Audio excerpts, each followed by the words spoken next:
Hello friends, మనం UPSC civil service ఎగ్జామ్లో 2025 ప్రిలిమ్స్లో questions చూస్తున్నాం కదా. నెక్స్ట్ ఏంటంటే మనం గాంధీజీ గురించి వచ్చినటువంటి క్వశ్చన్స్ చూద్దాం అన్నమాట. సో ఫస్ట్ క్వశ్చన్ వచ్చి, consider the following subjects with regard to non cooperation programme. Non cooperation programme గురించి మనకి ఇక్కడ కొన్ని స్టేట్మెంట్స్ ఇచ్చారు. How many of the above are parts of non cooperation programme, ఎన్ని వీటిల్లో నాన్ కోఆపరేషన్ ప్రోగ్రాంలో భాగంగా మనం చేపట్టాము అని చెప్పి అడుగుతున్నారు. సో మనం ఫస్ట్ స్టేట్మెంట్ చూసుకుంటే, boycott of law codes and foreign cloth. So మన నాన్ కోఆపరేషన్ అంటే ఏంటంటే సహాయ నిరాకరణ. ఎవరికి సహాయ నిరాకరణ చేయాలి? మనం బ్రిటిష్ గవర్నమెంట్కి. సో మనం దాన్ని ఏ విధంగా చేస్తాం? Boycotting the law codes, foreign cloth, government స్కూల్స్ని మనం బాయ్కాట్ చేస్తాం అనమాట. So first statement correct. Observance of strict non violence. Observance of strict non violence అనేది మస్ట్. ఎందుకంటే ఇది మహాత్మా గాంధీ గారి యొక్క మూమెంట్ కాబట్టి ఇది మనకి ఇన్హెరెంట్గా మనకి నాన్ వైలెన్స్ అనేది భాగంగా ఉంటుందన్నమాట. సో సెకండ్ స్టేట్మెంట్ కూడా కరెక్టే.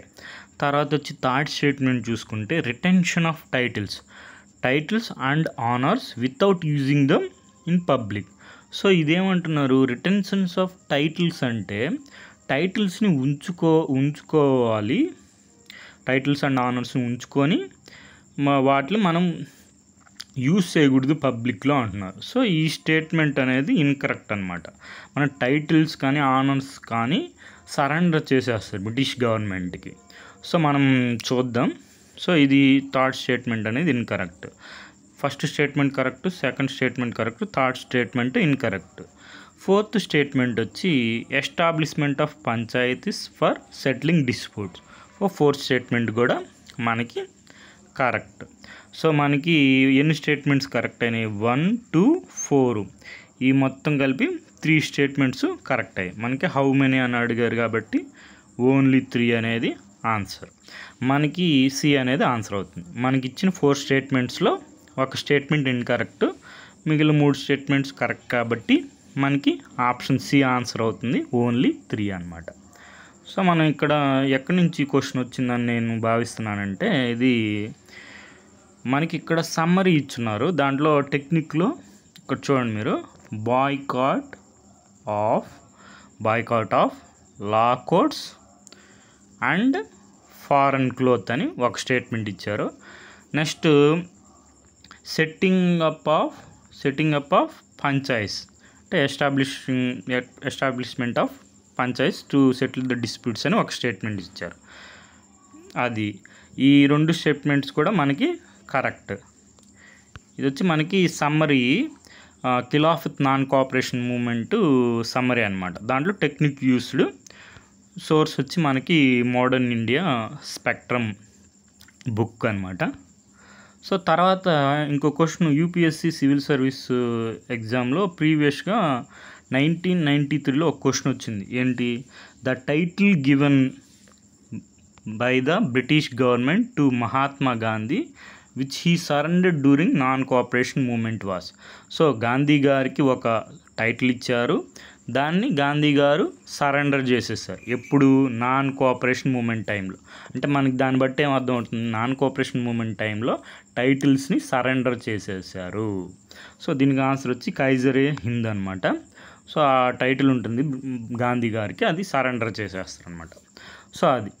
సో కాబట్టి ఆ స్టేట్మెంట్ మనకి ఇన్కరెక్ట్ అయిపోతుంది. రిటెన్షన్ కాదు, మనం సరెండర్ చేసేయాలి, టైటిల్స్ అండ్ ఆనర్స్ని సరెండర్ చేసేయాలి. సో ఇది ఇన్కరెక్ట్. మిగిలిన 3 స్టేట్మెంట్ మనకి కరెక్ట్ అనమాట. అంటే boycott of law codes and foreign cloth కానీ, observance of strict non violence కానీ, establishment of panchayats for settling disputes కానీ కరెక్ట్ స్టేట్మెంట్స్ అనమాట. 3 కరెక్ట్ స్టేట్మెంట్స్ ఉన్నాయి కాబట్టి ఆప్షన్ సి అనేది ఆన్సర్ అవుతుంది, ఓన్లీ 3. సో నెక్స్ట్ ఇంకో క్వశ్చన్ వచ్చి ఏమి ఇచ్చారు? Sedition has become my religion was a famous statement given by Gandhiji at the time of అన్నారు. సో మనకి ఇది publicly violating salt law Gandhi, B అనేది ఆన్సర్ అవుతుంది అనమాట. ఇదైతే direct NCERT old NCERT text బుక్లో modern India Bipin Chandra sir book. దీంట్లో మీరు ఇక్కడ క్లియర్గా అబ్జర్వ్ చేస్తే మనకి 12th March 1930లో ఫేమస్ దండి మార్చ్ స్టార్ట్ అయింది. మనం దండి అనే a village on the Gujarat sea coast అక్కడికి వెళ్ళి మనకి గాంధీ గారు డిక్లేర్ చేస్తారు ఏమని, British rule in India has brought about moral, material, cultural and spiritual ruination of this great country. I regard this rule as a curse. I am out to destroy this system of government. ఈ statement sedition has become my religion. Sedition has become my religion ఎప్పుడు చెప్పారు? ఇది మనకి Dandi march టైంలో చెప్పారనమాట. Ours is a non violent battle. We are not to kill anybody but it is our dharma to see that the curse of this government is bolted out. So అది modern India Bipin Chandra sir book. తర్వాత ఏంటి, subsequent to which one of the following events Gandhiji who consistently opposed untouchability and appealed for its eradication from all spheres, dedicated to include upliftment of Harijans. Upliftment of Harijans అనేది మన గాంధీజీ గారు ఎప్పటి నుంచి start చేశారంటే 1932 నుంచి start చేస్తారు. అప్పుడు మనకి పూనా ప్యాక్ట్ జరుగుతుంది అనమాట. పూనా ప్యాక్ట్ తర్వాత నుంచి మనకి హరిజన్ నిర్ధారణ చేయడానికి గాంధీజీ గారు నడుం బిగిస్తారనమాట. సో మనకి ఇక్కడ మనకి పూనా ప్యాక్ట్ మీరు అబ్జర్వ్ చేస్తే September 24, 1932లో జరిగింది. తర్వాత మన గాంధీజీ గారు gave up all his other preoccupation and launched a whirlwind campaign against untouchability, first from jail and then after he released in first జైల్లో స్టార్ట్ చేస్తారు. While in jail he set up, ఇది important, all India anti untouchability league September 1932. మీరు observe చేస్తే మనకి Poona pact కూడా September 1932లో జరుగుతుంది. అప్పుడే మనకి జైల్లో ఉన్నప్పుడు గాంధీ గారు all India anti untouchability league అనేది స్టార్ట్ చేస్తారు. అంతేకాకుండా ఒక వీక్లీ హరిజన్ అనే వీక్లీని January 1933లో స్టార్ట్ చేస్తారు. నెక్స్ట్ మనకి వర్ధా నుంచి మనకి Harijan tour of the country అనేది కండక్ట్ చేస్తారు November 1933 టు July 1934 వరకు. హరిజన్ సేవక్ సంఘ్ అనేది కూడా ఉంటుంది అనమాట. సో అది ఇవన్నీ ఒకసారి చూసుకోండి. ఇది మనకి 2 times ఫాస్ట్ కూడా చేస్తారు గాంధీ గారు on May 8th and August 16th 1934. So ఇవి మొత్తం ఎప్పుడు స్టార్ట్ అయ్యాయి? ఆఫ్టర్ పూనా ప్యాక్ట్ తర్వాత స్టార్ట్ అయ్యాయి. సో అది మనకి ఆన్సర్ అవుతుంది. సో దీనికి సోర్స్ వచ్చి మోడర్న్ ఇండియా స్పెక్ట్రమ్ బుక్. తర్వాత ఇంకో క్వశ్చన్ వచ్చి మనకి who amongst the following are the members of jury to select the recipient of Gandhi peace prize. Gandhi peace ప్రైజ్కి మనకి జ్యూరీ ఎవరంటే దీంట్లో మనకి ప్రెసిడెంట్ ఆఫ్ ఇండియా అనే వాళ్ళు ఉండరనమాట. మిగిలిన ముగ్గురు ఉంటారు. ప్రైమ్ మినిస్టర్ ఆఫ్ ఇండియా చైర్పర్సన్గా ఉంటారు మనకి. తర్వాత chief justice of India, next leader of opposition in the Lok Sabha.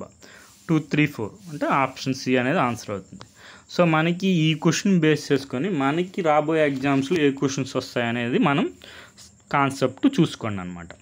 So మనకి కాన్సెప్ట్ చూసుకుంటే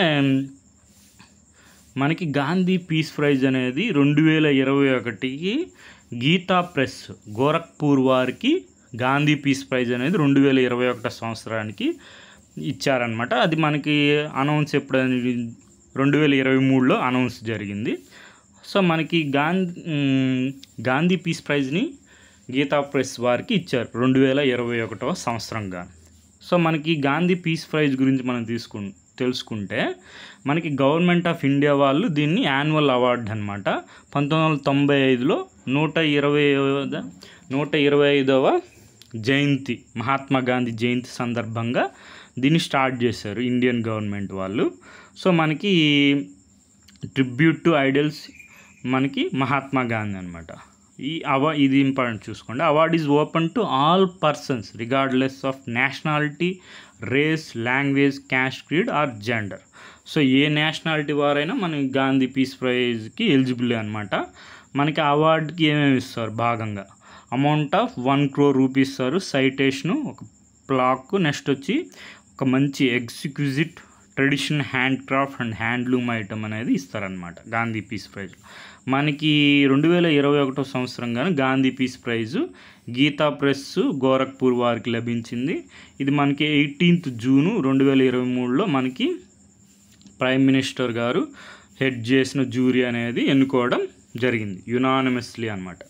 సో మనకి గీతా ప్రెస్ వారి గురించి చూసుకుంటే మనకి 1923లో స్థాపించబడింది. అందువల్ల 2023కి 100 సంవత్సరాలు అయిందనమాట. సో మనకి ఇప్పటికి one of the world's largest publisher Gita Press వారు. సో ఇప్పటికీ 41.7 crore బుక్స్ 14 లాంగ్వేజ్లో పబ్లిష్ చేశారు. నెక్స్ట్ 16.21 crore శ్రీమద్ భాగవత బుక్స్ని పబ్లిష్ చేశారనమాట. సో మనకి ప్రైమ్ మినిస్టర్ శ్రీ నరేంద్ర మోడీ గారు చెప్తున్నారు అనమాట గీతా ప్రెస్ గురించి. గాంధీని ఐడియల్స్ని, పీస్ అండ్ సోషల్ హార్మోనీని ప్రమోట్ చేసింది గీతా ప్రెస్ వారు. Next he observed that conferment of Gandhi Peace Prize on Gita Press on completion of 100 years of its establishment is a recognition of the work done by the institution in community service. 100 years complete అయిందనమాట. 2023 నాటికి 1923లో స్థాపించబడింది Gita press Gorakhpur. So మనకి jury కనుక చూసుకుంటే jury Gandhi peace ప్రైజ్కి members ఎవరెవరో చూసుకోండి. The prime minister of India మనకి చైర్పర్సన్ అనమాట. హెడ్ జ్యూరీ అనేది హెడ్ ఎవరు చేస్తారంటే ప్రైమ్ మినిస్టర్ ఆఫ్ ఇండియా. తర్వాత వచ్చి leader of opposition in Lok Sabha, తర్వాత chief justice of India, speaker of the Lok Sabha, వీళ్ళు మెంబర్స్ అనమాట. 2 other ఎమినెంట్ పర్సన్స్ ఉంటారు, ఎవ్రీ 3 years అపాయింట్ అవుతూ ఉంటారు. సో ఇది జ్యూరీ అనమాట. సో మనకి గీతా ప్రెస్ గోరఖ్పూర్ వారికి లభించింది 2021 సంవత్సరం గాను. సో మనకి భగవద్గీత గాంధీ గారికి అవినాభావ సంబంధం ఉందన్నమాట. So when doubts haunt me, when disappoint stare me in face and I see not one ray of hope on the horizon, I turn to Bhagavad Gita and find words to comfort me and immediately begin to smile in the midst of overwhelming sorrow. Those who meditate on the Gita will derive fresh joy and new meanings from it every day. Mahatma Gandhi. So మనకి మహాత్మా గాంధీ గారికి సందేహాలున్నా, disappointments ఉన్నా, ఎటువంటి ఆశ కిరణం అనేది లేకున్నా కూడా మనకి నిరాశ నిస్పృహల్లో ఉంటే మన భగవద్గీతను కనుక తీసుకుంటే గాంధీ గారికి ఏదో ఒక వర్స్, ఏదో ఒక శ్లోకం గాంధీ గారికి కంఫర్ట్ అనేది కలిగిస్తుంది అన్నమాట. సో మనకి గీతను కనుక మనం ఫాలో అవుతూ ఉంటే మనకి ఫ్రెష్ జాయ్, న్యూ మీనింగ్స్ అనేవి మనకి ప్రతిరోజు లభిస్తాయని చెప్పి గాంధీ గారు చెప్తున్నారు. So okay friends, thank you for watching.